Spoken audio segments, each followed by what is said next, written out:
The silent killer pandemic. As the world celebrated the beginning of a new decade, no one could have predicted the horrors that awaited them.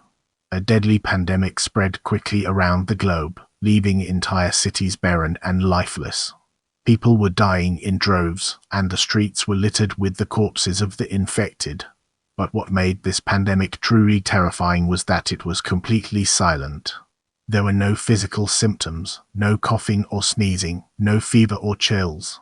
People simply dropped dead without warning, as if struck down by an invisible force. Governments raced to find a cure, but it was too late.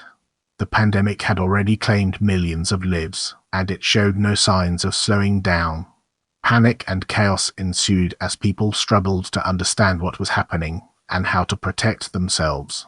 As the world plunged into darkness, a new threat emerged.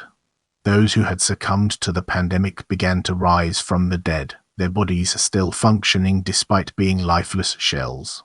They prowled the streets in search of fresh victims, their hunger insatiable.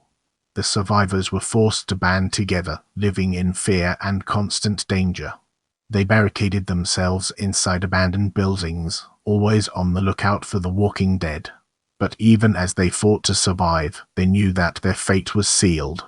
The silent killer pandemic had claimed too many lives, and there was no one left to save them. As I sit here writing this, I realize that I may be the last living person on Earth. The silence outside is deafening, and the dead pound at the door, searching for a way in. But I refuse to give up hope.